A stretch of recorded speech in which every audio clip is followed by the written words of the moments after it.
2.5 on the topic, too high or too low. Presenting Mr. M, a 62-year-old gentleman who presented with complaints of headache for 10 days for 10 days. His headache was holocranial, continuous with no aggravating or relieving factors, and it was associated with some lightheadedness. Altered sensorium, he had mild confusion, altered speech and agitation, but no history of any seizures, loss of consciousness, vomiting or visual disturbances, no respiratory symptoms, cardiac symptoms or GI symptoms. Past history-wise, he was a known diabetic and hypertensive on regular medications. He had a below knee amputation 6 years ago due to a diabetic foot ulcer, and he has had a GI bleed 6 months ago where he was diagnosed outside to have a Mallory-based death, which was managed conservatively. Personal history: he's a reformed smoker and a reformed alcohol consumer, and bowel bladder habits were normal. Treatment history-wise, he was evaluated outside for the headache, was found to have elevated WBCs and hemoglobin, and had a venesection done for the same outside. Examination-wise, the patient was drowsy, irritable, confused, and agitated at presentation. Vitals: pulse was 88 beats per minute, regular, normal volume, normal character, peripheral pulses were present. BP was 110 by 80 millimeter mercury, respiratory rate of 18 breaths per minute, and he was afebrile.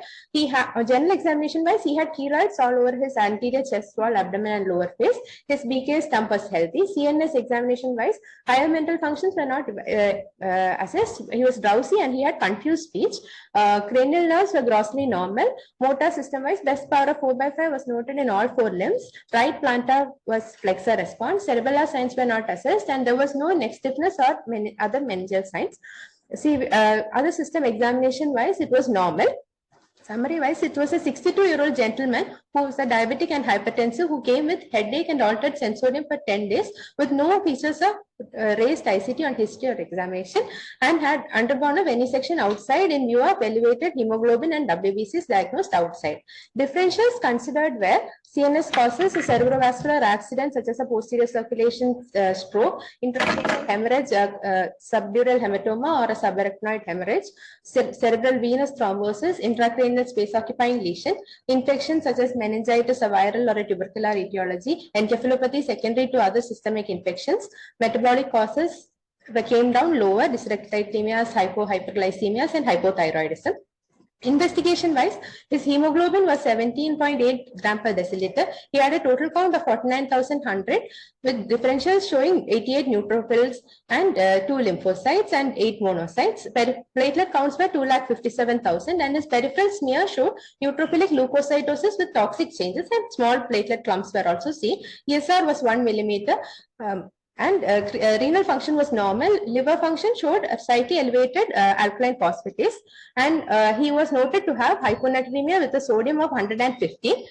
And on imaging, he was shown to have cerebral vein thrombosis, which involved confluence of sinuses, transverse sigmoid sinuses, and proximal IJVs also were thrombosed, and there was a chronic ischemic focus in the pons.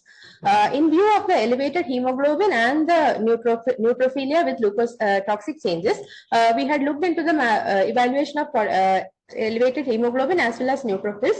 For the elevated hemoglobin, we had gone ahead to see if he had raised RBC mass, which he had, and then we had sent in erythropoietin levels which were low, and hence we had sent in a MPN mutation panel. For the neutrophilia, we had thought of causes of increased production such as inflammation, infection, and myeloproliferative diseases.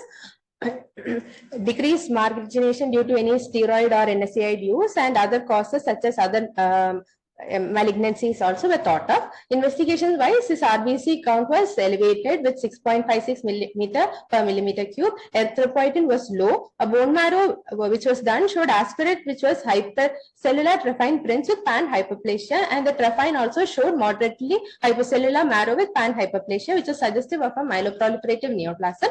And the bone marrow cultures and the TB-PCR were negative. Uric acid was normal. LDH was mildly elevated, and the CRP also was only 7.46.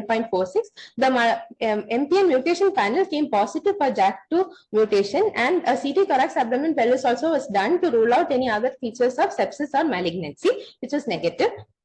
Management wise, for his problems, for the cerebral vein thrombosis, he was initiated on anticoagulation with low molecular weight heparin. He was hydrated and he was given anti-edema measures with 3% saline, and he was started on prophylactic anti-epileptics, levetiracetam.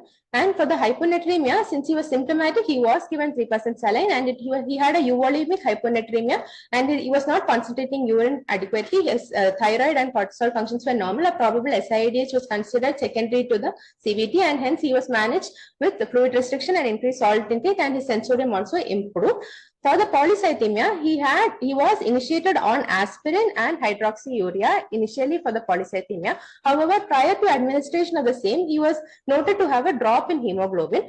His hemoglobin over 1 week had shown a gradual decrease from 17-16, and it fell to 7.4, and he had a which was fluid responsive, and then he was transfused 2 units of red blood cells. Bleeding parameters were prolonged, but he was on anticoagulation with enoxaparin, and his platelet counts were normal. On examination, he was found to have a right luteal hematoma at the site of the bone marrow. In view of the previous GI bleed history, a gastroscopy also was done, which was normal. And since he had a luteal hematoma, to rule out any vessel injury during the bone marrow, a CT angiogram was done, which did not show any active contrast leak. I would like to go ahead with the approach to myeloproliferative neoplasms. Myeloproliferative neoplasms can be Philadelphia chromosome positive or negative. The negative ones are polycythemia vera, essential thrombosis, primary myelofibrosis, CML, and the positive ones are CML. Concentrating more on the polycythemia vera, they should have a hemoglobin of 18.5 gram or more in men and 16.5 gram or more in women, and there should be a presence of JAK2 B617F mutation or other mutations such as CALR or exon 12 mutations, and they are at a higher risk of thrombosis, and they can transform into AML or primary myelofibrosis, and they are classified based on age and previous history of thrombosis, low risk and high risk, and treatment modalities are phlebotomy and therapy. Essential thrombocytosis, the point to remember is that they can transform also into AML. For them also, pre-fibrotic primary myelofibrosis have a higher tendency to bleed, especially variceal bleeds. Treatment also is similar as to polycythemia vera. And in primary myelofibrosis, bleeds can occur secondary to thrombocytopenia. So thrombogenesis in myeloproliferative neoplasms is due to activated myeloid cells, which can lead to extracellular vesicles being released and causing thrombus, as well as there is increased thrombin generation, which causes proadhesive endothelium, which causes thrombus, and the other atherosclerotic risk factors also contribute to the same. This was a study which was done in Germany to look at the odds of developing thrombosis as well as bleeding parameters in patients with myeloproliferative neoplasms. The significant findings were that the thromboembolic phenomenon usually occurred at the time of diagnosis, and 1/3 of the diagnosis happened after the date of diagnosis, and the occurrence of bleeding prior to the diagnosis were low, and there were significant odds of major bleeding with previous thromboembolic events, splenomegaly, and the administration of heparin. So when we classify myeloproliferative neoplasms, they are classified into low risk if they are of less than 6. There is no history of thrombosis, and if high risk if otherwise. The treatment modality for low risk MPN is phlebotomy with low dose aspirin, and to manage the other cardiovascular risk factors, and if they have arterial hypertension, to consider cytoreductive therapies such as hydroxyurea. In high risk patients, the first line is the same with phlebotomy as well as aspirin and cytoreductive therapy with hydroxyurea or interferon. If they have a previous thrombotic event, depending on arterial or venous, if it is arterial, to add a antithrombotic agent if they are not taking aspirin, and if it is a venous, to start anticoagulant regimen such as a vitamin K antagonist. And secondary therapy, second line therapy is ruxolitinib, which is a JAK2 inhibitor, and interferon alpha, hydroxyurea, and busulfan. So our patient, following the stoppage of the anticoagulation, his hemoglobin stabilized and there was gradual resolution of the hematoma over the next 10 days. And once the hemoglobin was stabilized, he was reinitiated on aspirin and hydroxyurea as he was above 60 years and had history of thrombosis. He was reinitiated on anticoagulation with acetro as he had a venous thrombosis, and following that he was discharged in a stable condition to maintain INR between 2.5 and 3.5. Learning points from this patient were approach to encephalopathy, polycythemia and neutrophilia, management of CVT as well as MPM. Thanks, Dr. Divya. Just a few clarifications I wanted. You have presented a very good approach to a reasonably common problem that we come across, either primary or secondary polycythemia presenting with the ischemic complications. But we also have to know that they also cause bleeding. What is the reason for the bleeding in such patients? This was he was on anticoagulation with the enoxaparin, along that with the iatrogenic bone marrow. So we were scared because in front of the SI joint, which is very near to the bone marrow site, is where the internal iliac vessel goes. So we were scared if we had injured the vessel, but I believe that it was due to the bone marrow along with the anticoagulation that happened. Okay, so two clarifications again are required.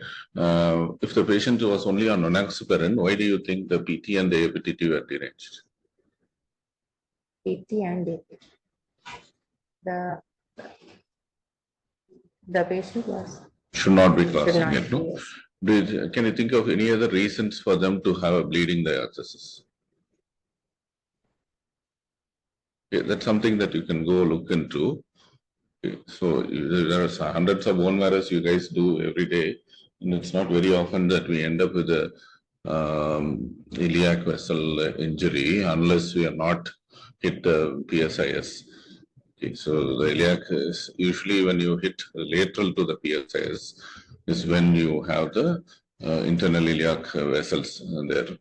So it's very unlikely that we will manage to hit that unless we go deep and so lateral. Okay, so there are other reasons also for patients with polycythemia and myeloproliferative disorders who have bleeding diathesis. You can go about it. Anybody else have any queries in the audience? So the other thing that I wanted to just bring about is you said that the patient had CVT and you used anti-edema measures. Okay. So you need to be careful with giving anti-edema measures, especially if you feel the patient is already dehydrated. And that's likely with the presence of polycythemia that caused a CVT, you can aggravate the whole process. Okay. So, but you also mentioned something, did it on purpose or inadvertently mentioned it. You mentioned that the patient was hydrated and then started on 3% Xline. Okay, so one thing we have to remember as clinicians is enough anti-edema measures, mannitol or 3% Xline don't work if you don't have adequate hydration. Okay. So, but you also have to think about using anti-edema measures